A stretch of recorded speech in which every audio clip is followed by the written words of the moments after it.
Kata orang, gadis bercadar dan berjilbab itu membuat penasaran, membuat orang jadi membayang-bayangkan seperti apa wajahnya, rambutnya, dan bahkan bagian tubuh lainnya. Tapi bagiku tidak ada sedikit pun rasa penasaranku pada gadis itu. Yang sialnya, secara resmi sudah dilamarkan Opa 10 menit yang lalu untukku. Sendiri ke desa, milih sendiri, dan itu pilihannya. Hebat benar ternyata selera Aldo. Suara Alvin menyindirku. Untung namanya bukan Tukiem. Ejek Angga saat aku berlalu. Aku nyaris meninjunya jika tak sadar sedang dipelototi Mami. Benar-benar nasib buruk. Kepala desa itu penyebabnya, gadis desa terbaik apanya jika seperti ini? Dia menipuku, awas saja. Aku membentaknya yang menunggu di mobil, ikut mengantarkan gadis itu yang tadi baru ku tahu bernama Miranda. Ya, Miranda. Namanya saja pasaran sekali, bukan? Seperti nama hand body lotion, kenapa tidak Lifebuoy saja namanya sekalian? Maaf Tuan, tapi tadi Tuan meminta diberikan gadis desa terbaik. Miranda itu gadis desa kami yang terbaik Tuan. Dia yang paling pintar, karena satu-satunya gadis desa yang kuliah di kota. Paling santun dan paling penipu. Aku membentaknya sekali lagi. Kalau Tuan tidak suka, bisa kami gantikan dengan yang lain. Terlambat, Opa sudah melamarnya dan itu akan pantang untuk dibatalkan. Ia terdiam dengan wajah pucat, terlihat merasa amat bersalah tapi juga seperti menyimpan rasa penasaran dan sungkan mempertanyakan. Sampai sebelum aku berbalik, ia memberanikan diri menyusul langkahku. Apa Tuan sudah melihat wajahnya? Tanyanya seperti ragu. Aku menghentikan langkah dan memelototinya. Tidak perlu, tidak berminat. Ya, berminat. Untuk apa aku berminat melihat wajahnya yang sudah pasti tidak menarik? Begini. Kujelaskan konsep sederhananya. Saat seseorang berjerawat saja, satu jerawat di ujung hidung akan ditutupi habis-habisan dengan segala foundation, dempul, dan sejenisnya agar kekurangan itu tak terlihat, bukan? Ya, karena setiap orang pasti akan menutup bagian kekurangannya. Begitu juga saat seseorang memiliki bekas kurap di lengan, cacat kulit, maka pasti bagian itu akan ditutupi dengan pakaian yang melindungi hingga bagian cacat itu tak terlihat. Jadi, bisa kubayangkan, kalau ia menutup seluruh bagian tubuhnya seperti itu, dia pasti jelek. Mungkin hidungnya sangat pesek, wajahnya penuh jerawat, bibirnya hitam, giginya ompong, begitu juga kulitnya. Ah, tak bisa kubayangkan. Seorang satpam di kantorku bahkan selalu menggunakan topi. Saat apapun, ketika suatu hari ku minta membuka topinya, ternyata kepalanya botak. Ya, botak karena cacat. Sebab itu ia selalu menggunakan topi. Maka melihat wajah gadis bernama Miranda itu, mana mungkin aku berminat. Jangan-jangan aku akan pingsan saking tak sanggup menghadapi kenyataan. Ku teruskan langkah ke dalam, masuk kembali ke ruangan Opa dirawat. Tempat di mana gadis ninja itu juga masih menunggu, parah sekali. Seperti menerima kutukan, apalagi Opa justru tersenyum senang. Ini yang Opa tunggu, cucu Opa menikah dengan gadis desa, berjilbab dan soleha pula. Sejak lama, Opa sudah tawarkan agar kalian mencari pasangan yang berjilbab, menutup aurat, untuk memperbaiki keturunan keluarga kita.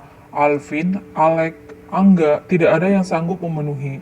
Sekarang malah Aldo yang memenuhi harapan Opa.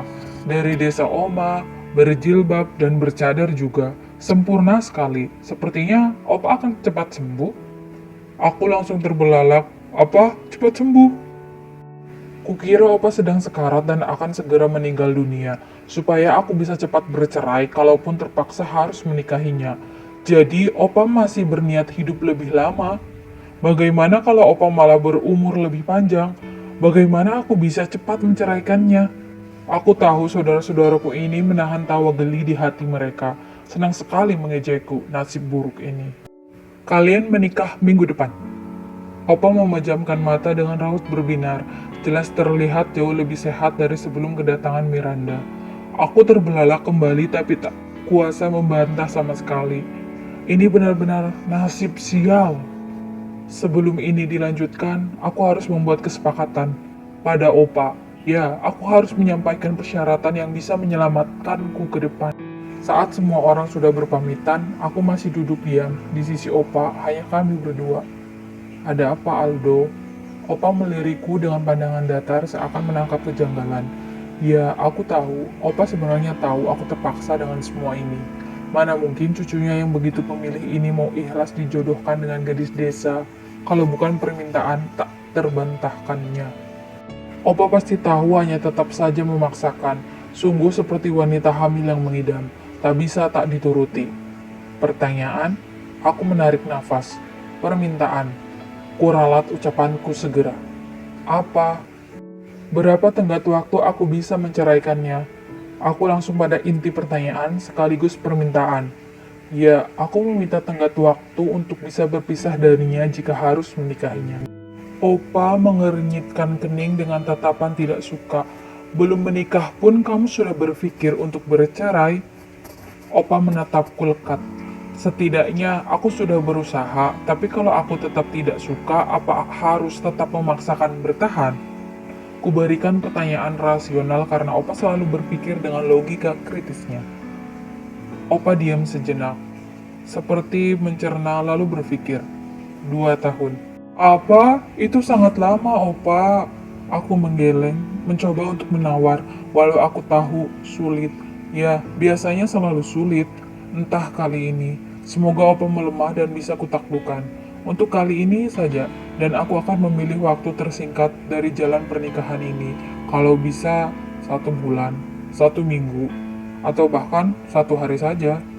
1 tahun, bisa dipangkas lagi, Opa. 6 bulan. Aku rasa masih terlalu lama, ini jarak waktu tersingkat. Jadi Opa tak perlu khawatir. Selama aku masih bisa bertahan, aku akan bertahan meski sudah sampai pada batas waktu itu. Ini hanya batas waktu tersingkat, itu saja. 3 bulan, tidak ada lagi tawar-menawar, minimal 3 bulan kalian menikah. Hidup bersama, tinggal bersama, baru boleh mengeluarkan wacana perceraian. 3 bulan, itu waktu yang masih sangat lama, bukan? Untuk hidup bersama dengan seorang perempuan ninja, tapi mau bagaimana lagi? Kuharap waktu berjalan lambat, tapi ternyata justru berjalan begitu cepat. 1 minggu itu berlalu singkat, dan pernikahan itu harus terlaksana. Dengan kebahagiaan Opa, tatapan mengejek semua saudaraku, keprihatinan Mami dan Papi, dan aku yang paling tersiksa dengan semua kenyataan ini. Untung saja, waktu yang singkat tak membuat pesta pernikahan harus dilaksanakan besar-besaran. Meski tetap saja membuatku harus mereguk rasa malu dari pertanyaan tamu-tamu yang datang soal dia, si gadis ninja itu. Mereka yang kebingungan, bagaimana mungkin aku bisa memilih dia sebagai istriku, padahal aku kan terkenal paling pemilih dari semua saudaraku. Di mana-mana pengantin wanita itu berdandan. Nah, ini bagaimana? Jangan-jangan ia bahkan belum mencuci muka. Ya, siapa yang tahu kan? Orang wajahnya tertutup begitu, dasar aneh. Padahal ini hari pernikahan di mana kecantikan mempelai perempuan harusnya jadi perhatian dan tontonan.